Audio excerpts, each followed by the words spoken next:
أعوذ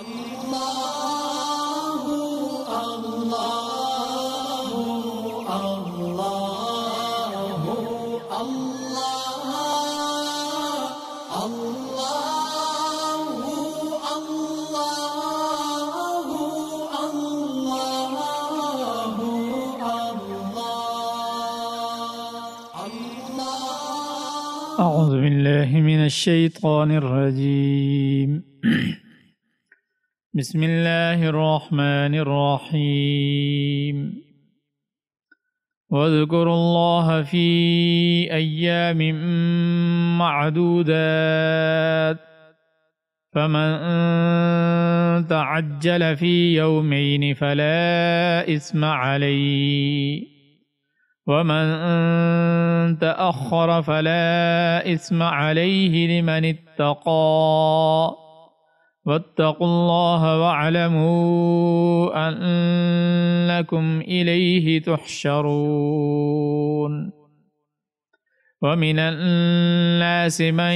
يعجبك قوله في الحياة الدنيا ويشهد الله على ما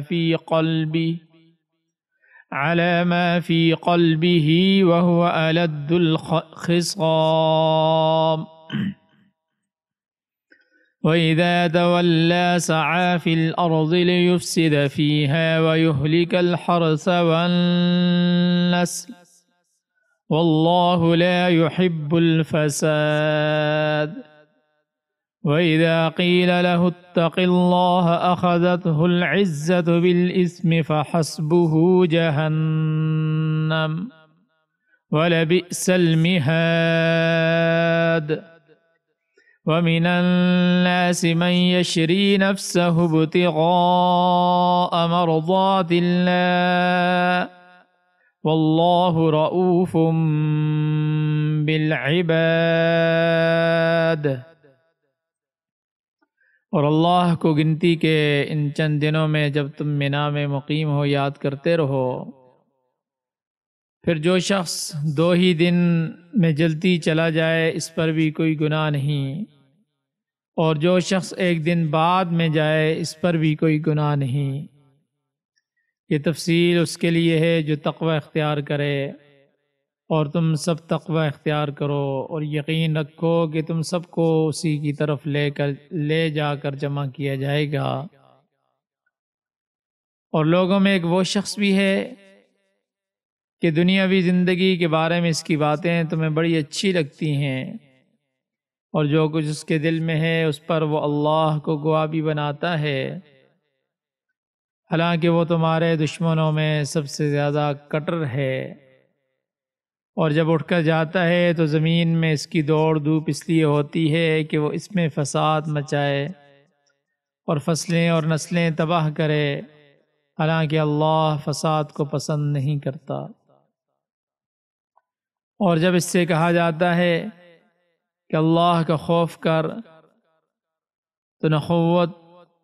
اس کو گناہ پر آمادہ کر دیتی ہے، چنانچہ ایسے شخص کو تو جہنم ہی راس آئے گی، اور یقین کرو وہ بہت برا بچھونا ہے۔ اور دوسری طرف لوگوں میں وہ شخص بھی ہے جو اللہ کی خوشنودی کی خاطر اپنی جان کا سودا کر لیتا ہے، اور اللہ ایسے بندوں پر بڑا مہربان ہے۔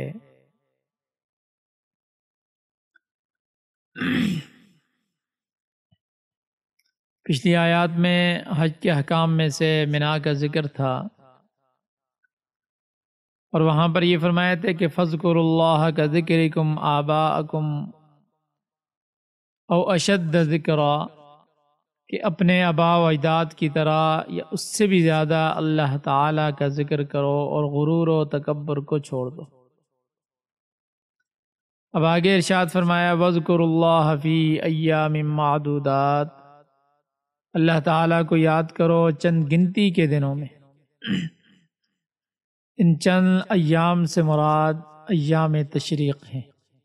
تشریق کے دن مراد ہیں، اور یہ 4 دن ہوتے ہیں، یعنی ذی الحجہ کی 10ویں تاریخ سے لے کر 13ویں تاریخ تک۔ اب ویسے تشریق کا جو معنی ہوتا ہے نا، وہ ہوتا ہے گوشت کو خشک کرنا۔ تو ان ایام میں چونکہ قربانی کا گوشت وافر مقدار میں میسر آتا ہے اور لوگ آئندہ استعمال کے لیے خشک کر کے رکھ لیتے ہیں، پہلے تو یہ بہت زیادہ ہوتا تھا کیونکہ فریج وغیرہ کا زمانہ تو تھا نہیں، اور تو لوگ خشک کر کے گوشت کو رکھتے تھے، اور آج بھی کچھ لوگ ایسا کرتے ہیں۔ فریج میں تو جب انسان فریز کر لیتا ہے گوشت کو تو کچھ عرصے کے بعد اس کا وہ ذائقہ نہیں رہتا جو تازہ گوشت کا ہوتا ہے، لیکن جب گوشت کو خشک کر لیا جاتا ہے تو اگر وہ سال کے بعد بھی استعمال کیا جائے تو اس کا ذائقہ وہی ہوتا ہے، یعنی اچھا ذائقہ رہتا ہے اس کا۔ تو بہرحال اس لیے ان دنوں کو ایام تشریق کہتے ہیں، اور سورہ حج میں فرمایا کہ فی ایام معلومات، اس سے مراد قربانی کے 3 دن یعنی ذی الحجہ کی 10ویں، 11ویں اور 12ویں تاریخ ہے۔ اور ان ایام تشریق میں جو ہوتے ہیں یہ وہ ہوتے ہیں جن میں ہر نماز کے بعد تکبیر کہنا واجب ہے۔ آگے ایک مسئلے کی وضاحت کی گئی، وہ یہ کہ مینا میں قیام اور جمرات پر کنکریاں مارنا کب تک ضروری ہے۔ مینا پر جو قیام کیا جاتا ہے اور کنکریاں ماری جاتی ہیں شیطانوں کو، 3 شیطانوں کو، تو اس کے بارے میں فرمایا کہ یہ کب تک ضروری ہے، کیونکہ اس میں اہل جاہلیت کے اختلاف رہا کرتا تھا، کیونکہ وہ بھی کسی نہ کسی طور پر حج تو کرتے تھے چاہے وہ جیسا بھی تھا۔ بعض لوگ 13ویں تاریخ ذی الحجہ تک مینا میں قیام اور جمرات پر رمی کرنے کو ضروری سمجھتے تھے، اور اس سے پہلے 12ویں کو واپس آ جانے کو ناجائز اور ایسا کرنے والوں کو گناہگار کہا کرتے تھے۔ اسی طرح دوسرے لوگ 12ویں تاریخ کو چلے آنا ضروری سمجھتے تھے اور 13ویں تاریخ تک ٹھہرنے کو گناہ جانتے تھے۔ تو اس آیت میں ان دونوں کی اصلاح اس طرح کی گئی کہ فرمایا کہ فمن تعجل فی یومین فلا اثم علیہ ومن تأخر فلا اثم علیہ، یعنی جو شخص عید کے بعد صرف 2 دن مینا میں قیام کر کے واپس آ جائے اس پر بھی کوئی گناہ نہیں،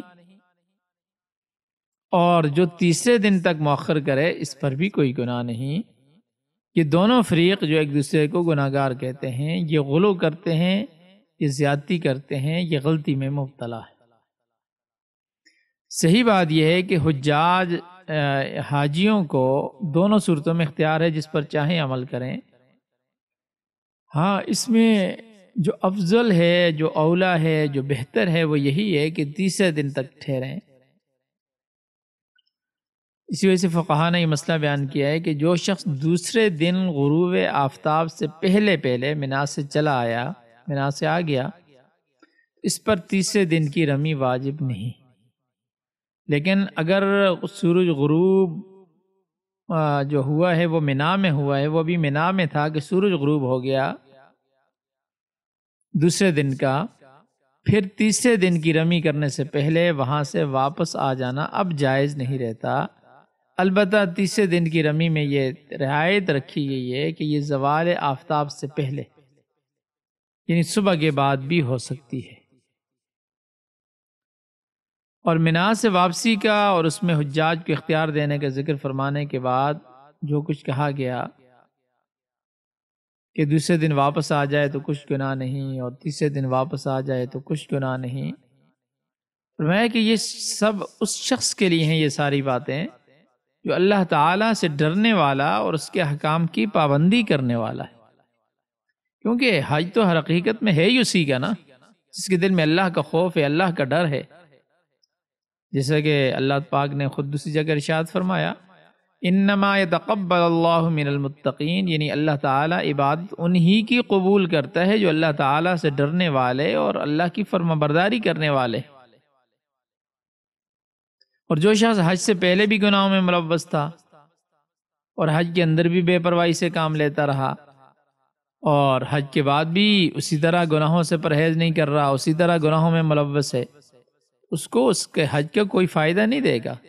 اگر سے اس کا جو حج فرض تھا، کسی پر فرض تھا، وہ تو ادا ہو گیا، ترک حج کا مجرم نہیں رہا، لیکن بہرحال جو حج کے دوسرے فائدے ہیں وہ اس کو حاصل نہیں ہوں گے۔ اسی وجہ سے آخر میں ارشاد فرمایا واتقوا اللہ، اللہ سے ڈرو،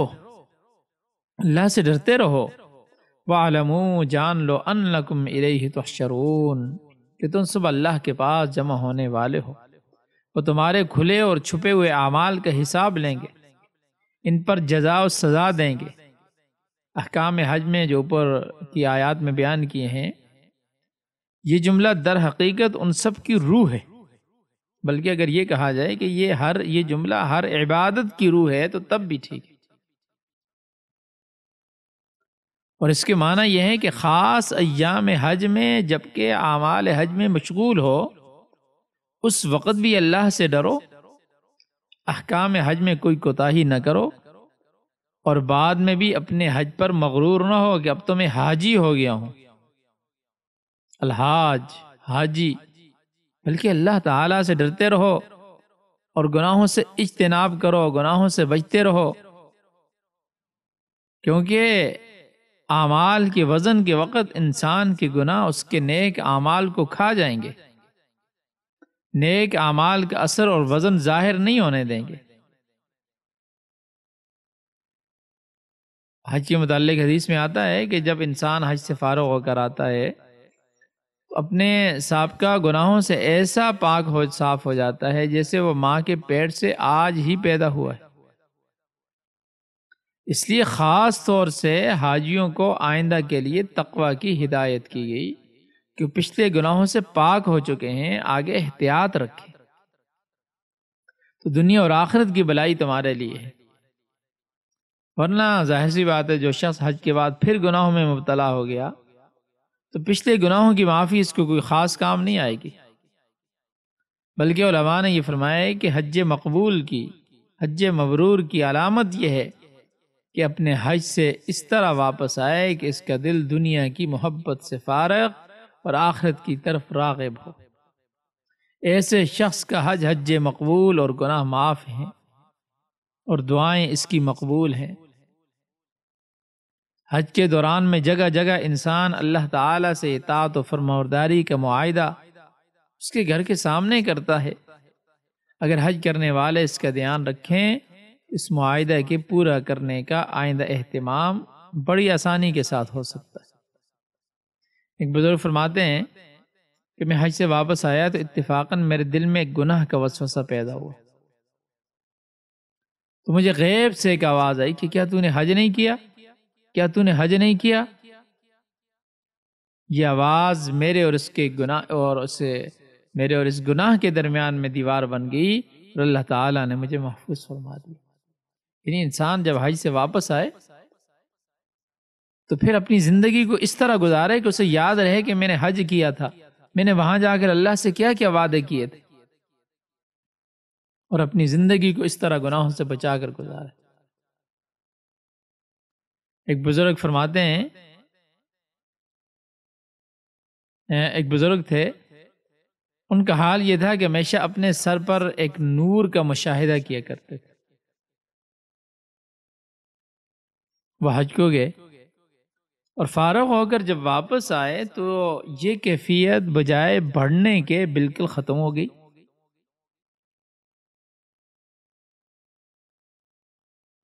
جو ان کے بزرگ تھے، جو ان کے مرشد تھے، اس سے اس کا تذکرہ کیا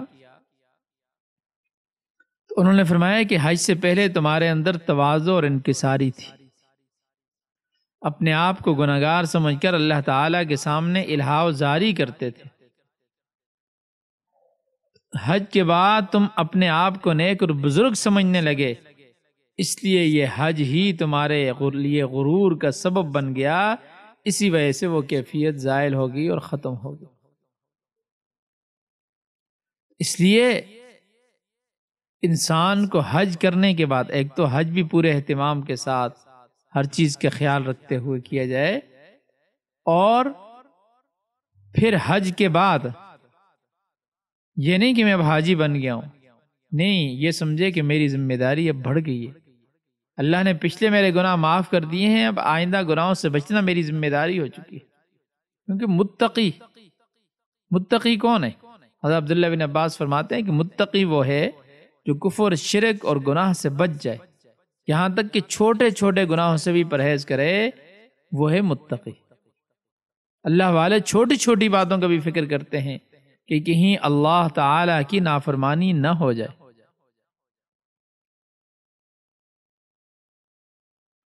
اور پھر فرمایا کہ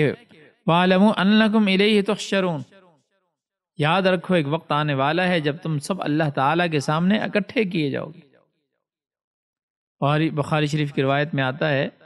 کہ ایک دن انسان کو اپنے رب کے حضور حاضر ہو کر جواب دینا ہے، اور اس وقت اس کی حالت کیا ہوگی کہ مَا بَيْنَهُ وَبَيْنَهُ ترجمان، اللہ اور بندے کے درمیان کوئی ترجمان بھی نہیں ہوگا۔ تَأْتِي كُلُّ نَفْسٍ تُجَادِلُ، ہر شخص کو اپنی طرف سے اللہ کے سامنے براہ راست جواب دینا پڑے گا۔ اس لیے اس بات کی فکر کرو۔ اب یہاں تک اللہ تبارک و تعالی نے حج کے احکام بیان کیے، اور اس کے بعد منافقین کا تذکرہ اور بعض دوسری باتیں بھی آئیں گی،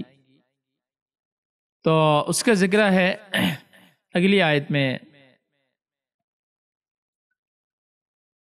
بلکہ اس کا پچھلی آیت کے ساتھ ربط اس طرح بنتا ہے اگلی آیت کا۔ اوپر کی آیتوں میں دعا مانگنے والے آدمیوں کی دو قسمیں بتائی تھی، ایک کافر کہ وہ آخرت ہی کا منکر ہے اس لیے صرف دنیا مانگتا ہے، دوسرا مومن کہ وہ آخرت کو ماننے والا ہے، دنیا کی بلائی کے ساتھ ساتھ، دنیا کی اچھائیوں کے ساتھ ساتھ آخرت کی بلائی اور اچھائی بھی مانگتا ہے۔ اب اگلی آیت میں اسی طرح کی تقسیم کہ بعض منافق ہوتے ہیں، بعض مخلص ہوتے ہیں، اس کے اعتبار سے یہ تقسیم فرمائی کہ بعض منافق ہوتے ہیں اور بعض مخلصین ہوتے ہیں۔ تو فرمایا کہ وَمِنَ النَّاسِ وَمِنَ النَّاسِ مَنْ يُعْجِبُكَ قَوْلُهُ فِي الْحَيَاةِ الدُّنْيَا وَيُشْهِدُ اللَّهَ عَلَى مَا فِي قَلْبِهِ وَهُوَ أَلَدُّ الْخِصَامِ۔ فرمایا کہ وَمِنَ النَّاسِ مَنْ يُعْجِبُكَ قَوْلُهُ فِي الْحَيَاةِ الدُّنْيَا، یعنی بعض لوگ ایسے ہیں جن کی بات دنیاوی زندگی میں آپ کو پسند آتی ہے، یعنی جب بات کرتے ہیں تو بڑے، وہ کہتے ہوتے ہیں نا، بڑے پتہ کی بات کر رہے ہیں، ایسے محسوس ہوتا ہے کہ اونچے درجے کے لوگ ہیں، مگر حقیقت میں یہ ان کی چرب زبانی اور مکاری ہوتی ہے۔ محض زبان سے آپ کے سامنے میٹھی میٹھی اور آپ کے لیے خوشکن باتیں کرتے ہیں اور آپ کو وفاداری کا یقین دلاتے ہیں۔ وَيُشْهِدُ اللَّهَ عَلَى مَا فِي قَلْبِهِ، اور جو کچھ ان کے دل میں ہے اس پر وہ اللہ کو گواہ بناتا ہے، اور قسمیں کھا کر کہتا ہے کہ خدا گواہ ہے، اللہ کی قسم، میں اللہ کو حاضر ناظر جان کر کہتا ہوں مجھے آپ کے ساتھ بڑی محبت ہے۔ اللہ نے فرمایا کہ مگر حقیقت یہ ہے کہ وہ الد الخصام، وہ بڑا سخت جھگڑا کرنے والا ہے۔ اور ایسے لوگوں کے متعلق حضور علیہ السلام کا ارشاد مبارک ہے ابغض الرجال الی اللہ الد الخصم، یعنی اللہ تعالیٰ کے نزدیک مبغوض ترین وہ لوگ ہیں جو سخت جھگڑالو ہوتے ہیں۔ بعض مفسرین فرماتے ہیں کہ یہ آیت احنس بن شریق کے متعلق نازل ہوئی ہے، یہ حضور صلی اللہ علیہ وسلم کی خدمت میں آ کر قسمیں کھا کر اور بڑے دعوے کرتا تھا، اور لیکن اصل میں یہ منافق تھا، اور جب مجلس سے اٹھ کر جاتا تھا تو فساد اور شرارت اور اظہار لسانی لوگوں کو تکلیف دینے میں لگ جاتا تھا۔ اس کے متعلق فرمایا کہ بعض آدمی ایسا بھی ہے کہ آپ کو اس کی گفتگو جو محض دنیاوی غرض سے ہوتی ہے وہ بڑی مزیدار معلوم ہوتی ہے، بڑی، یعنی باتیں بڑی بڑی کرتا ہے، لیکن جب جاتا ہے تو پھر نقصان پہنچاتا ہے۔ جب مجلس سے اٹھ کر جاتا ہے وَإِذَا تَوَلَّى سَعَى فِي الْأَرْضِ، اور جب زمین میں چلا جاتا ہے، یعنی جب پلٹ کر جاتا ہے اور اس کی کوشش زمین میں کس لیے ہوتی ہے لِيُفْسِدَ فِيهَا، تاکہ اس میں فساد پھیلائے، وَيُهْلِكَ الْحَرْثَ وَالنَّسْلَ، اور حرث کھیتیوں کو بھی اور نسلوں کو بھی برباد کرے، ختم کرے، کھیتیوں کو ہلاک کرتا ہے اور نسلوں کو ضائع کرتا ہے۔ کھیتیوں کو ہلاک کرنے کی صورت یہ ہے کہ مسلمانوں کی تیار فصل کو نقصان پہنچایا جائے، پکی ہوئی کھیتی کو آگ لگا دی جائے، درختوں کا پھل کو ضائع کر دیا جائے، اس طرح سے درخت ہی کاٹ دیے جائیں۔ اور نسل کشی سے مراد مطلق نسل کشی بھی ہے، جیسا کہ منافقین کی عادت تھی، اور اس سے مراد مویشی بھی ہو سکتے ہیں جنہیں ہلاک کر دیا جائے اور انہیں معذور بنا دیا جائے۔ اور فساد جو ہے اصلاح کے مقابلے میں آتا ہے۔ اصلاح کے معنی ہوتے ہیں درستگی، اور فساد سے مراد بگاڑ ہے۔ یہ پیچھے یہ بات گزر چکی ہے، وَإِذَا قِيلَ لَهُمْ لَا تُفْسِدُوا فِي الْأَرْضِ، جب منافقوں سے کہا جاتا ہے کہ زمین میں فساد نہ کرو، تو جواب دیتے ہیں کہ ہم تو انما نحن مصلحون، ہم تو اصلاح کرنے والے ہیں، ہم کافروں سے محض اس لیے ملتے ہیں تاکہ صلح صفائی کا کوئی پہلو نکل سکے۔ مگر اللہ تعالیٰ نے کیا ارشاد فرمایا، واللہ لا يحب الفساد، مجھے فساد بالکل پسند نہیں ہے۔ یہ منافق تو ادھر کی بات ادھر، ادھر کی بات ادھر کر کے آپس میں فساد برپا کرنے کی کوشش کرتے ہیں، اور ان کا مقصد لڑائی جھگڑا کرانا ہے۔ اور فساد کی ایک صورت یہ بھی ہے کہ لوگوں کو مسلمانوں کے خلاف بدظن کرنا، اور سب سے بڑا فساد شرک اور کفر جو ان کے دلوں میں موجود ہے، اور کفر اور شرک سے بگاڑ پیدا ہوتا ہے، جبکہ ایمان اور نیکی سے اصلاح کے پہلو نکلتا ہے۔ شرک و بدعات اور منکرات کے ذریعے ضمیر کی اصلاح ممکن نہیں ہے۔ اللہ کے احکام کو توڑنا یہ فساد ہے، لوگوں کو غلط باتیں بتانا، ان کی تلقین کرنا یہ فساد ہے۔ یہ ساری چیزیں فساد ہی کے حصہ ہیں، اور اللہ تعالیٰ کو ہرگز پسند نہیں یہ کرتا ہے۔ اور جب اسے کہا جاتا ہے کہ دیکھو تم فساد نہ کرو، جب اسے کہا جاتا ہے کہ دیکھو تم فساد نہ کرو، اس کا غرور گناہ پر اسے آمادہ کر دیتا ہے، یعنی وہ آگے سے اس میں آ جاتا ہے، وہ کہتے ہیں نا کس میں تکبر، یعنی غرور میں آ جاتا ہے، اور وہ اس میں آ کر وہ کہتا ہے نہیں، اسی گناہ پر تکبر کرتے ہیں، اتراتے ہیں، کہتے ہیں اخذتہ العزت بالاسم، اسی گناہ پر تکبر کرتے ہیں کہ ہمارا تو قانون ہی یہ ہے، اور فخری انداز میں کہتے ہیں کہ ہم تو اس قانون کے خلاف ورزی نہیں کر سکتے۔ یعنی جب انہیں یہ کہا جاتا ہے منافق کو اللہ سے ڈر جاؤ، ایسی باتیں نہ کرو، کسی کو ناحق قتل نہ کرو، گندے قانون جاری نہ کرو جن سے لوگوں کے اخلاق بگڑتے ہوں، کہتے ہیں نہیں، اس پر غرور کرتے ہیں، تکبر کرتے ہیں، یعنی گناہ پر آمادہ کرتے ہیں۔ فرمایا کہ فحسبہ جہنم، پھر ایسے شخص کے لیے جہنم کافی ہے، ولبئس المہاد، اور بڑا برا ٹھکانہ ہے، وہ ٹھکانہ بڑا برا ہے۔ اور اگلی آیت میں ایک مخلص اور مومن کا یہ حال بیان کیا کہ وہ اللہ تعالیٰ کی رضا حاصل کرنے کے لیے اپنی جان کی بھی بازی لگا دیتا ہے۔ یہ ان مخلص صحابہ کرام کی شان میں نازل ہوئی یہ آیت جنہوں نے بے مثال قربانی اللہ کی راہ میں پیش کی، اور بہت سے مفسرین نے اور احادیث کے اندر یہ بات آئی ہے کہ یہ آیت حضرت صہیب رومی رضی اللہ تعالیٰ کے واقعے کے بارے میں نازل ہوئی کہ جب وہ مکہ سے ہجرت کر کے مدینہ کے لیے روانہ ہوئے تو راستے میں کفار قریش نے ان کا راستہ روک لیا۔ یہ دیکھ کر حضرت صہیب رومی رضی اللہ تعالیٰ عنہ اپنی سواری سے اتر کر کھڑے ہو گئے، اور ان کے ترکش میں جتنے تیر تھے وہ سب نکال لیے، تیاری ہوگی۔ اور قریش کو جنہوں نے ان کا راستہ روکا تھا ان کو مخاطب کیا، اے قریش والو، تم سب جانتے ہو کہ میں تیر اندازی میں تم سب سے زیادہ ماہر ہوں، اور میرا تیر کبھی خطا نہیں جاتا، میرا نشانہ کبھی خطا نہیں جاتا۔ تو اب میں اللہ کی قسم کھاتا ہوں کہ تم میرے پاس اس وقت تک نہیں پہنچ سکتے جب تک میرے ترکش میں ایک تیر بھی باقی ہے، میں تمہارا مقابلہ کروں گا اور تمہیں اپنے قریب نہیں آنے دوں گا۔ اور پھر تیروں کے بعد تلوار سے کام لوں گا یہاں تک کہ مجھ میں دم رہے گا، پھر جو تم چاہو اس کے بعد کر لینا۔ ہاں، ایک کام ہے، اگر تم نفع کا سودا چاہتے ہو تو ایسا ہے، میں تمہیں اپنے مال کا پتہ دیتا ہوں جو مکہ مکرمہ میں رکھا ہے، وہ تم لے لو اور میرا راستہ چھوڑ دو۔ تو وہ لوگ اس پر راضی ہو گئے۔ حضرت صہیب رومی رضی اللہ تعالیٰ نے صحیح سالم نبی کریم صلی اللہ علیہ وسلم کی خدمت میں پہنچ کر واقعہ سنایا، تو رسول اللہ صلی اللہ علیہ وسلم نے 2 مرتبہ خوشی سے یہ فرمایا ربح البیع ابا یحییٰ، ربح البیع ابا یحییٰ، تمہارا سودا، تمہارا بیپار نفع بخش رہا، تمہاری بے، تمہارا کاروبار نفع بخش رہا۔ اس واقعے میں یہ آیت نازل ہوئی اور اللہ نے اس کلام کی، اللہ کے کلام نے اس بات کی تصدیق کی جو رسول اللہ صلی اللہ علیہ وسلم کی زبان مبارک سے نکلا تھا۔ اور بعض حضرات مفسرین نے کچھ دوسرے واقعات بھی اس طرح کے بیان کیے ہیں۔ تو بہرحال یہ کہا جا سکتا ہے کہ یہ جتنے بھی مخلصین صحابہ تھے جنہوں نے دین کی خاطر اپنا سب کچھ قربان کر دیا، تو فرمایا کہ ایسے لوگ واللہ رؤوف بالعباد، ایسے لوگ ہوتے ہیں جو نفسہ ابتغاء مرضات اللہ، من یشری نفسہ ابتغاء مرضات اللہ، کہ جو اللہ کی مرضی، اللہ کی خوشنودی کے لیے اپنے آپ کو بھی بیچ دیتے ہیں، اپنا سب کچھ قربان کر دیتے ہیں۔ تو اللہ تعالیٰ اپنے بندوں کے ساتھ شفقت کرنے والا ہے۔ جو لوگ اپنا مال اور جان اللہ کی رضا کی تلاش میں صرف کر دیتے ہیں تو اللہ بھی ان کو بے یار و مددگار نہیں چھوڑتا، کبھی نہیں چھوڑے گا،